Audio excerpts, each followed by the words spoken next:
जिगली, चौको और चिंटू मजे में कॉन्सर्ट में नाच रहे थे। अचानक वहां बबलगम की बारिश होने लगी। जिगली, चौको और चिंटू ने भी जल्दी जल्दी कुछ पैकेट उठा लिए।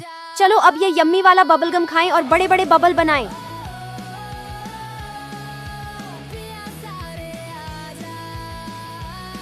अरे कोई बचाओ, ये बबलगम हमें अंदर क्यों खींच कर ले गया? बचाओ बचाओ। OMG, ये चारों तरफ बस लावा ही लावा बह रहा है। हम तो गर्मी से पिघल जाएंगे। जमीन के नीचे लावा से घिरे एक पेड़ पर जाकर ये सारे बबल गम चिपक गए। जिगली, चिंटू और चोको का बबल गम भी उसी पेड़ से जा चिपका। तभी वहां यमदूत प्रकट हुए।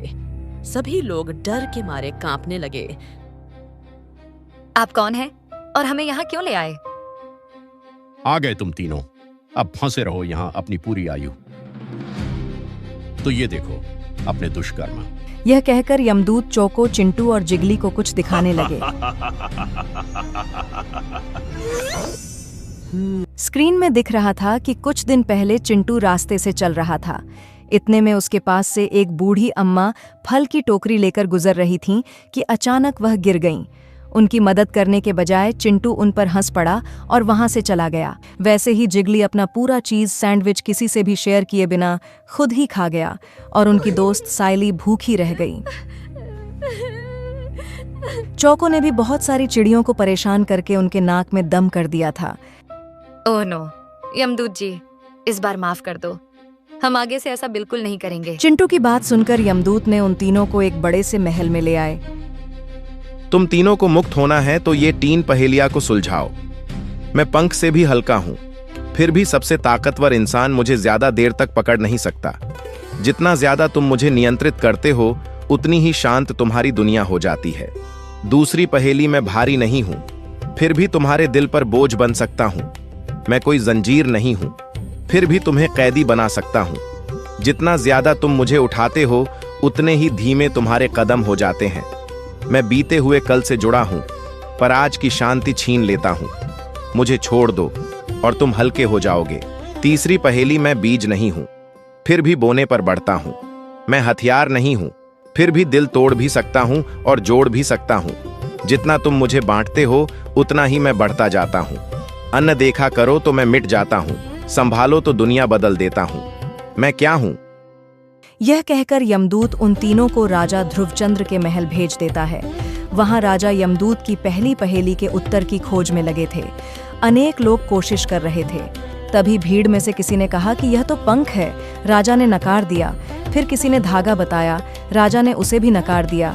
किसी ने कहा कि उत्तर फूल है, पर राजा ने कहा कि वह भी सही नहीं है। तभी चिंटू को पहेली समझ में आ गई और उसने उत्तर दिया, सांस। राजा चौंक गए और चिंटू को शाबाशी दी। इसके बाद यमदूत ने उन तीनों को एक गांव भेज दिया। अरे वाह समोसे, देखकर मुंह में पानी आ गया। पता नहीं कितने दिन हो गए हैं खाना खाए। हमारे पास तो समोसे खरीदने के लिए पैसे भी नहीं है। हताश होकर तीनों गांव में भूखे प्यासे चलने लगे। अचानक जिगली और चोको को एक छोटा लड़का कुछ ताजा फल खाते हुए दिखा। उस छोटे बच्चे ने निसंकोच अपने फल चौको, चिंटू और जिगली को दे दिए। फल खाकर अचानक चिंटू बोला, अरे यही तो दूसरी पहेली का उत्तर है। दया, धन्यवाद दोस्त। तभी वह छोटे लड़के की दादी घर के बाहर आईं। उन्हें देखकर चिंटू चौंक गया। यह वही बुजुर्ग अम्मा थीं जिन पर चिंटू हंस पड़ा था, क्योंकि वे अपनी फलों की टोकरी लेकर गिर पड़ी थीं और उनकी मदद करने के बजाय वह एक फल लेकर वहां से चला गया था। चिंटू को बहुत दुख हुआ कि जिन अम्मा की उसने मदद नहीं की, आज उन्हीं का पोता हमें निसंकोच फल खिला रहा है। यह सोचकर चिंटू बहुत दुखी और हताश हो गया। इतने में चिंटू को समझ आया, हे दोस्त, मुझे मेरी आखिरी पहेली का उत्तर भी समझ आ गया, जो है पछतावा, जो मैं इस समय महसूस कर रहा हूँ। मैंने जिन अम्मा का अपमान किया था, उन्हीं के पोते ने आज मेरी मदद की है। तीसरी पहेली का उत्तर जैसे ही चिंटू ने दिया, यमदूत ने उन तीनों को फिर से उसी कॉन्सर्ट में भेज दिया। शाबाश चिंटू, चौको और जिगली, मुझे लगता है तुम तीनों को अपनी सीख मिल गई है। अब आगे से दोबारा ऐसी गलती मत करना, नहीं तो मैं फिर से बबल गम लेकर आ जाऊंगा। हाँ हाँ हाँ, चलो मजे में नाचो और दयावान जिंदगी जियो।